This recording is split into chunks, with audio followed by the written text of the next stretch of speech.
কসবার আইন কলেজে তরুণী ধর্ষণের ঘটনায় উঠে আসছে একের পর এক নতুন তথ্য। কীর্তিমান মনোজিতের দাপট চলত কলেজে, নয়া ছাত্র এলে টার্গেট করত মনোজিৎ। প্রেমিক থাকা সত্ত্বেও অন্য নারীর প্রতি আসক্তি ছিল মনোজিতের। অন্যদিকে কলেজের নিরাপত্তা রক্ষীদের হুমকি ধমকি পর্যন্ত দিত এই মনোজিৎ। মূল অভিযুক্তদের ফোন থেকেও মিলেছে প্রচুর তথ্য, যা দিয়ে তদন্ত এগিয়ে নিয়ে যাচ্ছে কলকাতা পুলিশ। অন্যদিকে গতকাল কলেজের ঘটনায় পুনর্নির্মাণ করা হয়। অভিভাবকদের চিন্তা ক্রমশ বাড়িয়ে তুলছে কসবার এই ঘটনা। সরাসরি রয়েছে আমাদের প্রতিনিধি অভিষেক সিংহ। অভিষেক, কসবার এই ঘটনায় একের পর এক নতুন তথ্য সামনে আসছে, এখনো পর্যন্ত কি আপডেট রয়েছে তোমার কাছে?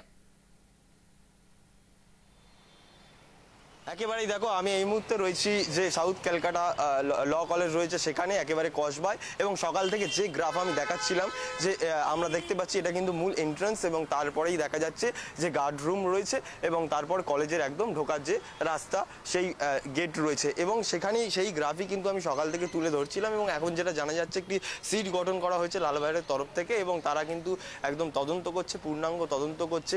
এবং সেখান থেকে শুরু করে একদম পাঁচজন একদম উচ্চপদস্থ আধিকারিক রয়েছে সেই সিটে, এবং তদন্ত চলছে। এবং যেটা আমরা জানতে পেরেছি যে এই যে অভিযুক্ত, তার কিন্তু দাদাগিরি চলতো এই কলেজে।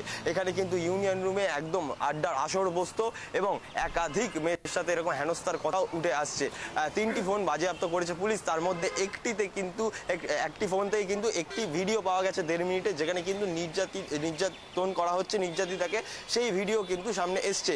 এবং তার এছাড়াও বিভিন্ন যারা মহিলা রয়েছে তাদের কিন্তু গোপন কিছু ছবি ভিডিও তাদের ফোন থেকে পাওয়া গেছে, এবং একাধিক মেয়ের সাথে এরকম জোর জবরদস্তির কথাও কিন্তু একেবারে উঠে আসছে। পাশাপাশি একেবারে যেটা জানা যাচ্ছে যে এই যে তরুণী ছিল বা যে পড়ুয়া ছিল, তাকে কিন্তু প্রথম থেকেই একেবারে ডিস্টার্ব করতো, এবং তাকে বারবার বলা হয়েছিল যে তোমার বয়ফ্রেন্ড থাকা সত্ত্বেও তুমি আমার সাথে সম্পর্কে যাও, এবং বিয়ের প্রস্তাব দেওয়া হয়েছিল।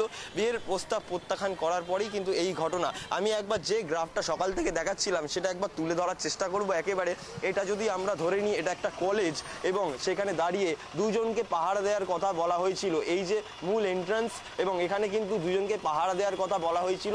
যে দুজনকে ধরা হয়েছে তাদের মধ্যে আমরা ধরে নিতে পারি যারা পড়ুয়া, তারা হলো এই দুজন, তাদের কিন্তু পাহারা দেওয়ার কথা বলা হয়েছিল। এবং তারপরেই কিন্তু এখানে যদি আমরা ধরে নিই এটা হচ্ছে মূল অভিযুক্ত, এবং এটা হলো যদি ভিকটিম, তাহলে দেখাই যাচ্ছে যে একেবারে এখানে দুজনকে পাহারা দিয়ে ভেতরেই কিন্তু এই যে কুকাণ্ড, সেই কুকাণ্ড করা হয়েছে। এবং এই যে গেট, সেখানে কিন্তু তালা মারা ছিল, এবং এই যে মূল এন্ট্রান্স, এখানেও কিন্তু একটা তালা মারার কথা সামনে আসছে। এবং সেখানে দাঁড়িয়েই তোমাকে বলে রাখি একেবারে যে গতকাল আমরা দেখেছি একদম ভিকটিমকে এই কলেজের মধ্যে এনেই একেবারে পুলিশের তরফ থেকে যে ক্রাইম সিন, সেই ক্রাইম সিনের কিন্তু পুনর্নির্মাণ করা হয়েছে। এবং সেখানে যেটা বারবার উঠে আসছে, বাথরুম থেকে শুরু করে বিভিন্ন জায়গায় তার সাথে একটা ধস্তাধস্তি মারধরের একটা ঘটনা কিন্তু সামনে আসছে। সেটাই কিন্তু সবথেকে বড় বিষয়। গিয়েছিলেন জাতীয় মহিলা কমিশনের সদস্য, এবং তারপর তাকে পুলিশি বাধার অভিযোগ তিনি করেছেন যে তাকে দেখা করতে দেওয়া হয়নি নির্যাতিতার সঙ্গে, নির্যাতিতার পরিবারের সঙ্গে, এমনটাই অভিযোগ তুলেছেন তিনি। একেবারেই দেখো, যেটা জানা যাচ্ছে যে পরিবারের তরফ থেকে যেটা বারবার বলা হচ্ছে, তারা কিন্তু পুলিশের ওপরই আস্থা রাখছে, এবং তারা যে তদন্ত প্রক্রিয়া সেটাই কিন্তু আস্থা রাখছে, এবং সেখানে দাঁড়িয়েই বাধার মুখে তাদেরকে পড়তে হয়। এবং তোমাকে আরও একটা বিষয় জানিয়ে রাখবো, এই যে অভিযুক্ত, এই অভিযুক্তর কিন্তু একেবারে ফেসবুক পোস্ট যদি আমরা দেখি, সেখানে কিন্তু অভিষেক বন্দ্যোপাধ্যায়ের একাধিক করা পোস্ট শেয়ার করেছেন তিনি, এবং তিনি একেবারে সোজাসুজি তৃণমূলের সাথে যুক্ত রয়েছেন। এবং একজন প্রাক্তন পড়ুয়া হয়ে সে কিভাবে আসে, সে কিভাবে ঘটনাস্থলে সেই সময় ছিল, কারণ তার সাথে তো কলেজের কোনো লিঙ্ক আপ নেই, এবং তার দাদাগিরি, একেবারে দাদাগিরি চলছিল। আরও একবার সেইখানে আমি যদি দেখাই, এই দুজন কিন্তু একেবারে যদি আমরা ধরে নিই এরা দুজন পড়ুয়া, এবং তাদেরকে একেবারে সেই গেটে কিন্তু পাহারার জন্য রাখা হয়েছিল। এবং এটাকে যদি ধরে নিই আমরা, এটা মূল অভিযুক্ত সেই মনোজিৎ মিশ্রা, এবং এটাকে যদি ধরে নিই একেবারে ভিকটিম, সেখানে দাঁড়িয়ে দেখাই যাচ্ছে তাদেরকে পাহারায় দাঁড় করিয়ে একেবারে এই জায়গাতেই কিন্তু গার্ডরুমে একেবারে চলেছিল সেই কুকাণ্ড। এবং সেই কুকাণ্ডর ফলে আজকে কিন্তু এত বড় ঘটনা, আরজি করের পর আবারও একদম শিরোনামে কসবা। অভিষেক, তুমি এই খবরের আপডেটের দিকে নজর রাখো, আপাতত তোমাকে ধন্যবাদ। আজ জাতীয় মহিলা কমিশন নির্যাতিতা, কসবার নির্যাতিতার বাড়িতে যান, তবে তার সঙ্গে দেখা করতে দেয়নি পুলিশ, এমনটাই অভিযোগ করা হচ্ছে। তিনি কি বলেছেন শুনবো। ये हमें ना विक्टिम से मिलने दे रहा, ना हमें क्राइम सीन दिखाया, ना कोई फोटोग्राफ लेने दिया। पुलिस का कोऑपरेशन में लिमिटेशन है, वो नहीं चाहते कि हम विक्टिम से बात करें, उसके परिवार से बात करें, उसके पास खड़ी रहे। पुलिस बोल रहा है कि वो कहाँ है हमें पता नहीं है।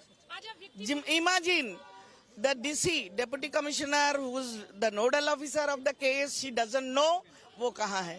हाँ, वो नहीं है, ताला मार के कहीं भगा के छिपा के रखे है। What do you think? क्यों नहीं आया सामने? क्यों इसको लाया नहीं गया? क्योंकि पुलिस नहीं मांगा।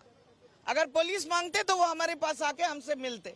जो हुआ है ये हम रिपोर्ट में बाकी काम करेंगे। पुलिस ने कल कमीशन के चिट्ठी मिलने के बाद फटाफट 164 करवा लिया। फटाफट उनका मेडिकल लीगल जो कंप्लीट नहीं था वो हुआ।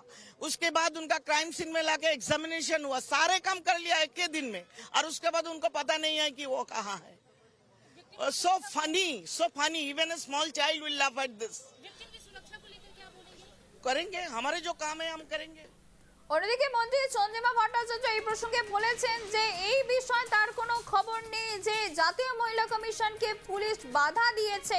চন্দ্রিমা ভট্টাচার্য তিনি কি বলেছেন শুনবো। পুলিশের থেকে বাধাপ্রাপ্ত হয় কি? আপনি কে কোন পুলিশ বাধা দিয়েছে আমি জানি না। জাতীয় মহিলা কমিশন এসেছে আর পুলিশের কাছে বাধাপ্রাপ্ত, আমার কাছে এমন কিছু খবর জানা নেই। আপনাদের জানা থাকলে আলাদা কথা, কিন্তু এখানেই জাতীয় মহিলা কমিশন আসে আর অন্যত্র যায় না। এই যে উড়িষ্যায় 10 দিনে 5টা নারী নির্যাতনের ঘটনা ঘটল, আমরা কোনো ফ্যাক্ট ফাইন্ডিং টিমকেও দেখলাম না, জাতীয় মহিলা কমিশনকেও দেখলাম না। মণিপুরে অকথ্য অত্যাচার হলো, আজ থেকে নয়, বছর ঘুরে গেছে, তাতেও জাতীয় মহিলা কমিশনকে দেখলাম না। তো বাংলায় বারবার আসতে বোধহয় ভালো লাগে, আসছে। আমরা তো কোথাও কাউকে বাধা দিই, আমাদের মুখ্যমন্ত্রী কখনো এই নির্দেশ দেন না। তবে অযথা এই ধরনের জাতীয় মহিলা কমিশন কিন্তু নিরপেক্ষ সংস্থা, সেই নিরপেক্ষ সংস্থা যেন এটা রাজনীতিকরণের একটা জায়গা না হয়ে যায়, সেটা যেন জাতীয় মহিলা কমিশন